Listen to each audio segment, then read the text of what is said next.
Halløj. I dag vil vi jo prøve at køre trailer med vores helt nye e-transporter. Se, når den får lidt læs på, hvordan gør den så med rækkevidde. Vi har lavet den op til 100% og prøver at se, om ikke vi får en god dag ud af det. Følg med. Nu kører vi ud af en trailer, og så får vi den læsset op med 25 eller 2300 kilo, som den her man kører med.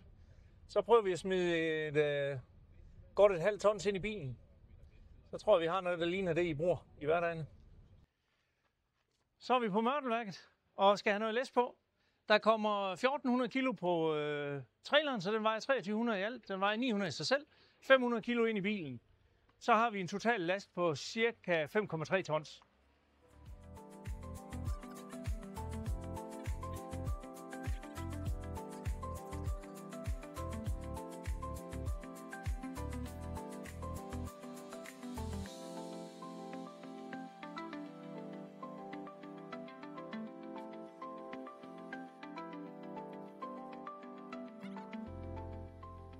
Så har vi fået læsset traileren. 5,3 tons med det, vi har læsset ind i bilen.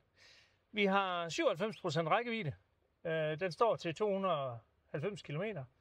Vi har sat den ind i trailer mode. Nu ser vi, hvor langt og hvordan det går. Nu har vi kørt den første kilometer. 218 heste med 5 tons. Det er fint. Den er frisk, og den klarer det ganske rigtigt. Vi er kommet godt ud af Herning nu. Kørt den 10-12 km ind i byen, efter vi har fået læs på. Og vi kørt cirka 30 i det hele, og den har brugt knap 15% strøm. Det er 17 grader ude, så jeg kunne godt have drømt om, at det var 3 grader koldere, men det giver alligevel nogenlunde ærligt billede. Men cirka 30 km indtil nu, 15% brugt.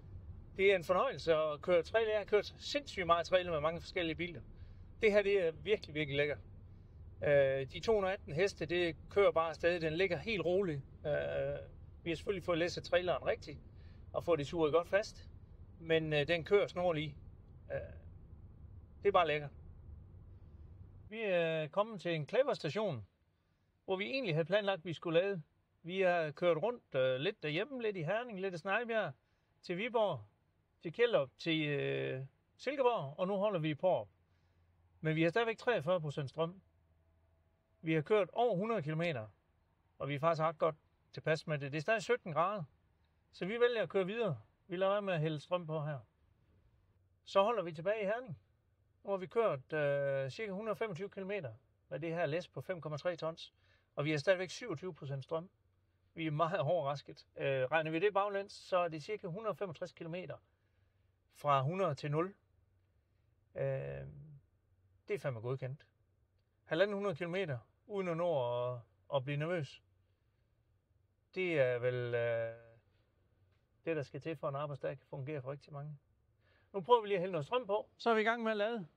Vi har ladet i 30 sekunder, og den lader med 130 kW. Så det er vel egentlig også ret godkendt. Vi har nu ladet i 8 minutter og har fået godt 20% på. Den er på 48%. Ladeeffekten er faldet lidt. Den hedder 70 kW nu. Men nu har vi cirka 85 km, vi kan køre. Og jeg tænker egentlig, det er nok til den arbejdsdag her. Så små 10 minutter ved ladestanderen, så kører vi videre. Det er jo en fed test, se her. 2300 på krogen. Læsset op. En helt almindelig dagligdags erhvervstrailer. Der er 500 kilo inde i den. 5,3 tons totalt. Vi har kørt 2,6 km per kilowatt, og det vil sige, at vi kører ca. 165 km på en opladning. Det er 17 grader, så det er meget ærligt. Vi er jo inde og hælde strøm på. 9 minutter, så har vi 15 kW på, så kan vi køre ca. 40 km mere. Så jeg vil sige, op til 250 km om dagen. Det klarer I nemt med en opladning på måske 20-25 minutter eller sådan noget. Fed dag med at prøve en transporter med trailer. Kom ud forbi os i Agenten Erhvervscenter og prøv på el på diesel. Vi har 5 års garanti, 150.000 km på alle drivlinjer. Vi glæder os til at se jer.